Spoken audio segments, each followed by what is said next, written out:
दोस्तों, आदाब, सलाम, नमस्कार। आप देखना शुरू किए हैं i4G टीवी नेटवर्क। मैं हूं इंतजारुल हक। आज के इस खास वीडियो शो में हम बात करेंगे बाबरी मस्जिद विध्वंस से लेकर अयोध्या में राम मंदिर निर्माण तक के बारे में। 33 साल की कैसी कहानी रही, हम टू द पॉइंट आपको बताने की कोशिश करेंगे और यह भी बताएंगे कि 6 दिसंबर का वह दिन जिसने बदल दिया पूरे देश का माहौल। दोस्तों, आज से ठीक 33 साल पहले उत्तर प्रदेश के अयोध्या में एक ऐसी घटना घटी जिसकी गूंज भारत समेत पूरी दुनिया में सुनाई दी थी। 6 दिसंबर 1992 को जो अयोध्या में हुआ, उसकी गूंज अब भी सुनाई देती है। बाबरी मस्जिद का विध्वंस केवल एक ढांचे को गिराना नहीं था, बल्कि यह राष्ट्र में दो बड़े समुदायों के बीच विभाजन भी, सैकड़ों लोगों की जान का नुकसान और लंबी कानूनी लड़ाई के बाद टेलर था। इस 33 साल की यात्रा में भारत पाक के रिश्तों के बीच भी बदलाव आया।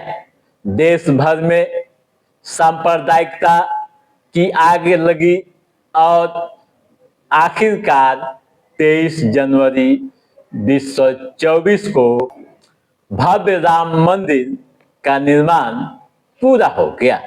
अब सीधे चलते हैं 6 दिसंबर 1992 को।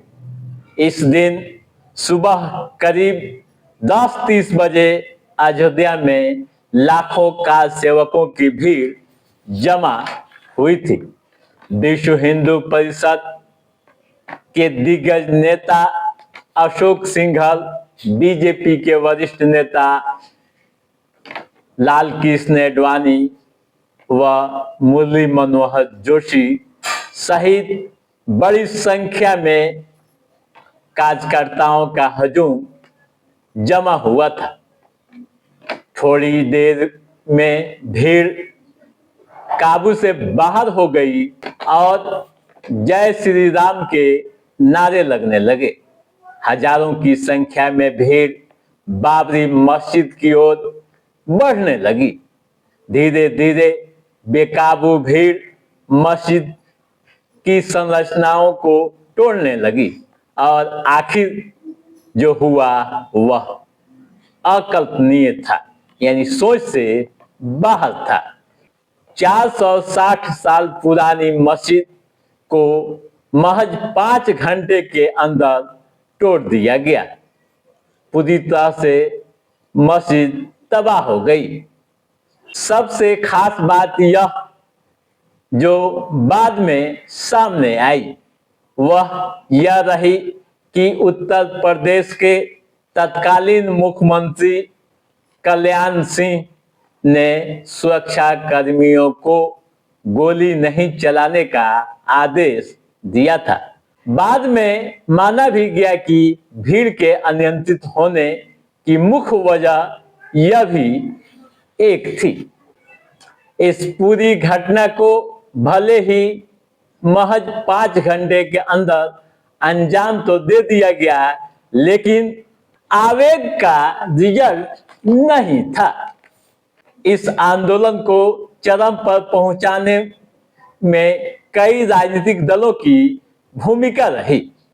दोस्तों, इस घटना के बाद पूरे देश में सांप्रदायिक दंगे भड़के थे।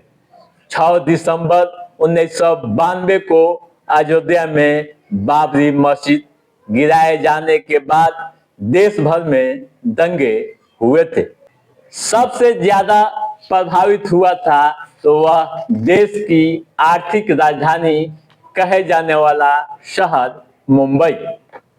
1992 व जनवरी 1993 में मुंबई में जमकर दंगे हुए, जिसमें 257 लोगों की जान चली गई।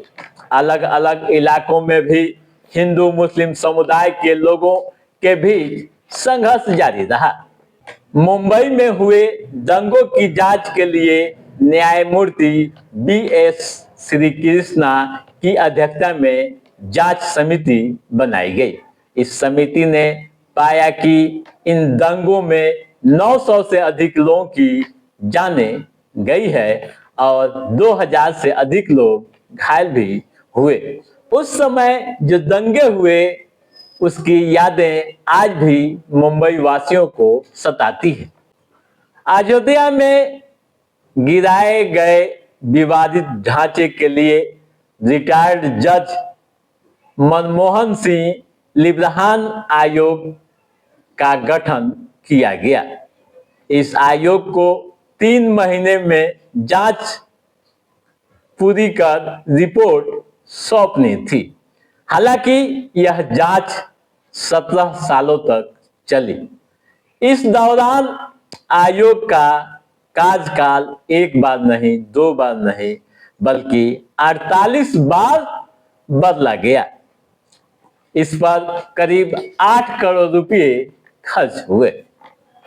आयोग ने इस दौरान 400 से अधिक बैठकें की और बीजेपी के वरिष्ठ नेता मुरली मनोहर जोशी, लाल कृष्ण आडवाणी व कल्याण सिंह से सवाल जवाब भी किए। आखिरकार 30 जून साल 2009 को लिब्राहन आयोग ने अपनी लंबी चौड़ी रिपोर्ट तैयार कर तत्कालीन प्रधानमंत्री मनमोहन सिंह को सौंप दी। इस रिपोर्ट को संसद में भी पेश किया गया, लेकिन विवाद इस कदर बढ़ गया कि जो होना चाहिए था नहीं हो पाया। रिपोर्ट में राजनीतिक दलों के कई बड़े बड़े राजनेताओं की भूमिका बताई गई थी। हालांकि किसी को दोषी सिद्ध नहीं किया गया। ठीक है, अब बात करते हैं न्यायालय में चली लड़ाई के बारे में। कैसे न्यायालय की लंबी यात्रा रही। 2010 से लेकर 2019 तक की यात्रा अपने आप में काफी महत्व रखती है। दोस्तों, 30 सितंबर 2010 को उत्तर प्रदेश में स्थित इलाहाबाद हाई कोर्ट ने विवादित जमीन को लेकर फैसला सुनाया था। जमीन को 3 हिस्सों में विभाजित किया था। एक हिस्सा हिंदुओं को दिया था, जबकि एक हिस्सा मुस्लिमों को और एक हिस्से को निर्मोही अखाड़े के लिए रखा था। हालांकि विवादित जमीन को लेकर यह फैसला अंतिम नहीं रहा। मामला सुप्रीम कोर्ट पहुंचा। सुप्रीम कोर्ट ने 9 नवंबर 2019 को अपना फैसला सुना दिया। चीफ जस्टिस रंजन गोगोई की अध्यक्षता वाली 5 जजों की पीठ ने सर्वसम्मति से फैसला सुनाया कि विवादित जमीन हिंदुओं के हिस्से में जाएगी। सुप्रीम कोर्ट ने अपने फैसले में यह भी बताया था कि मंदिर तोड़कर मस्जिद बनाने का कोई पुख्ता सबूत नहीं मिले हैं। कोर्ट ने मुस्लिम पक्ष को मस्जिद निर्माण के लिए 5 एकड़ जमीन देने का निर्देश दिया। ठीक है दोस्तों, अब बात करते हैं भारत पाक संबंधी रिश्तों के बारे में। कैसे मस्जिद गिराए जाने के बाद भारत पाक के रिश्ते और खराब हुए, इस पर भी चर्चा कर लेते हैं। दोस्तों, 6 दिसंबर को जो घटना घटी, यानी जो हुआ, उसका असर पड़ोसी मुल्क पाकिस्तान में भी साफ तौर पर देखा गया। ठीक 2 दिन बाद, यानी 8 दिसंबर 1992 को पाकिस्तान में स्थित अधिकांश हिंदू मंदिरों को भीड़ ने नुकसान पहुंचाया, क्षतिग्रस्त कर दिया। बताया जाता है कि लाहौर में स्थित प्राचीन जैन मंदिर को भी उन्मादियों ने नहीं बख्शा और उसे भी नुकसान पहुंचाया। इतना ही नहीं, पूरे पाकिस्तान में करीब 100 मंदिरों को नुकसान पहुंचाने की बात कही जाती है।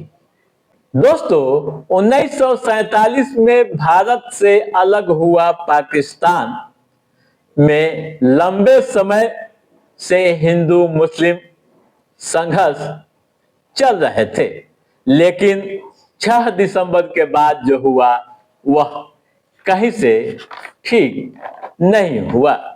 1992 व 1993 के बाद रिश्ते और खराब हो गए।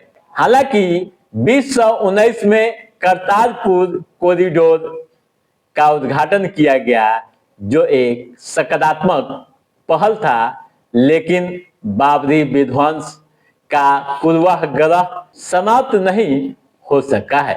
चाहे साल 2001 में संसद पर हमला हो या फिर 2019 में पुलवामा में सुरक्षा बलों पर हमला करना या फिर 2025 में पहलगाम में आम जनता पर हमला करना, हर हमले में पाकिस्तान के आतंकवादियों का हाथ निकला। ठीक है दोस्तों, 22 जनवरी 2024 अंत की शुरुआत रही। कैसे, यह भी आप संक्षिप्त में जान लीजिए। दोस्तों, 800 सालों की लंबी लड़ाई और बाबरी विध्वंस के 33 सालों बाद 22 जनवरी 2024 को अयोध्या में भव्य राम मंदिर का निर्माण कार्य पूरा हुआ। दोपहर करीब 12:30 बजे भगवान श्री राम की बाल स्वरूप मूर्ति को गर्भगृह में स्थापित कर दिया गया। इस समारोह में प्रधानमंत्री नरेंद्र मोदी यजमान थे। ठीक है दोस्तों, तो आप समझ गए होंगे तमाम तरह की बातें कि कैसे बाबरी मस्जिद के गिराए जाने के बाद माहौल बिगड़ा और कैसी लंबी लड़ाई चलती रही। न्यायालय से लेकर समाज तक, सदन से लेकर सड़क तक माहौल बनता व बिगड़ता दिखा। तो दोस्तों, आज के इस एपिसोड में बस इतना ही।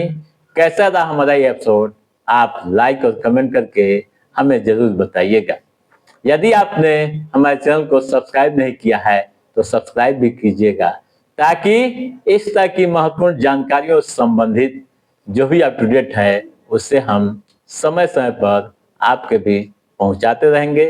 तब तक आप अपने दोस्त को दिए इजाजत। नमस्कार।